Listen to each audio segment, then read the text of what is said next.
Lately, I've been reflecting on the positive mind. In Kundalini Yoga, the positive mind is the third of 10 bodies.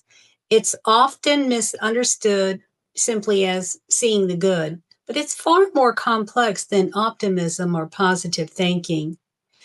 You only need to stay until the end of the meditation, and this video will be just a few minutes. So take a deep breath and relax, and I'll explain what I've come to understand about the yogic positive mind.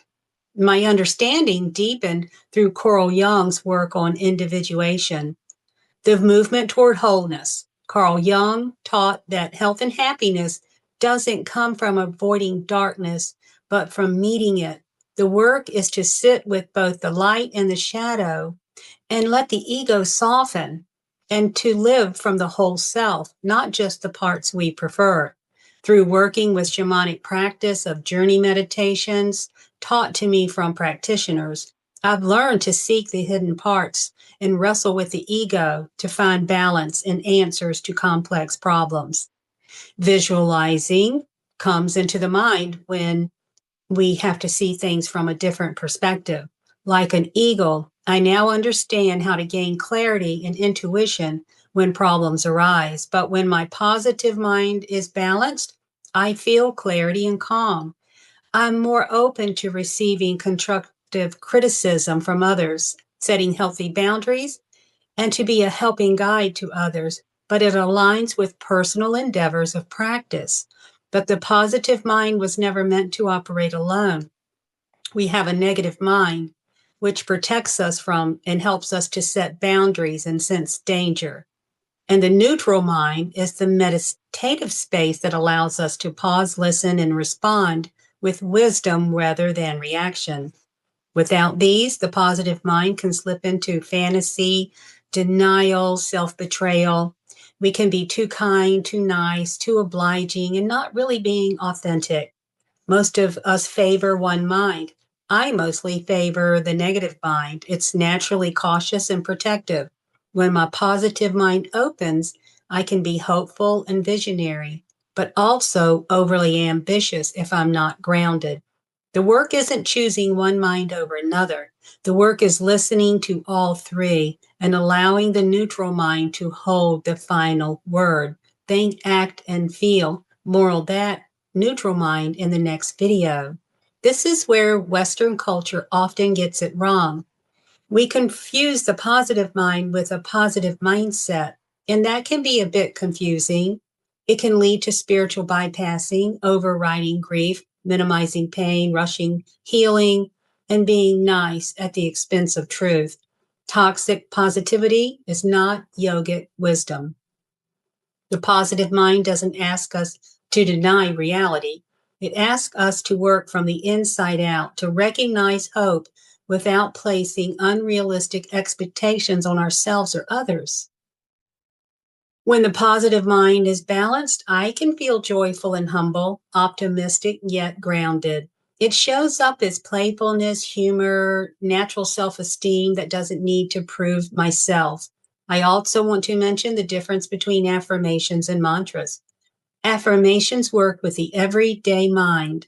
Mantras work at the level of the subtle body. They carry vibrational intelligence that touches something deeper, something enduring. It is our soul.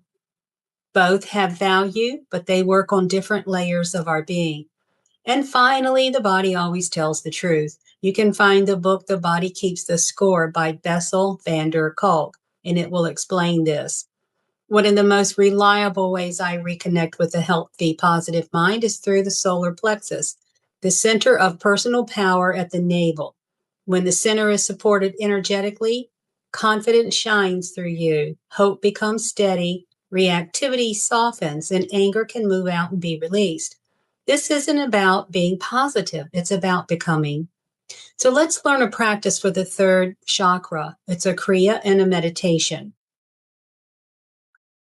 So you can take a long, deep breath and follow along with me.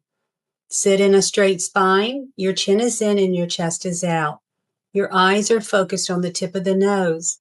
Your hands are in prayer pose and every part of the hand meets in balance.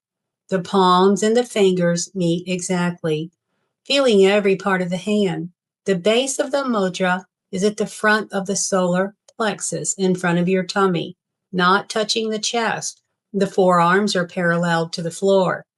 You can chant Humme Hum, Brahm Hum, meaning we are connected to the source, using the tip of the tongue. And I'll put a link to the mantra in the description below so you can follow along in song.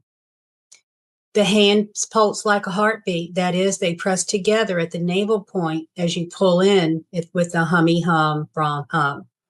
2 pulses at the navel point for every repetition of the mantra, pulling it in on Humme Hum and then a second time on Brahm Hum. Allow yourself to melt into this tantric experience. Let go as you are comfortable with. You want to work up to 11 minutes if possible. The more concentrated the feelings are, the more time you need to allow the brain to shift and settle in and feel the neutral mind come back into focus. And to end, inhale and pull the navel up and in and press the tip of the tongue to the upper palate and hold the breath for a moment. Concentrate and release and repeat this 3 times. You can do the mantra anytime during the day to bring yourself back to the neutral mind. And that's the good part. The mantra can stay with you throughout the day. I hope you enjoy this meditation. It brings you great peace, happiness, and confidence. And just keep smiling. For me, balancing the positive mind isn't about forcing light where there is darkness. It's about building inner strength to sit with both and still choose to be present. That's the kind of positivity I trust now. You can contact me for personal coaching sessions through my website to build a personal 40-day Kriya and mantra to overcome something that is holding you back from mindful balance. So I hope you'll subscribe to my channel and for more insights on the 10 subtle bodies of Kundalini Yoga. So stay tuned for more. Sat Nam, Namaste, and Aho.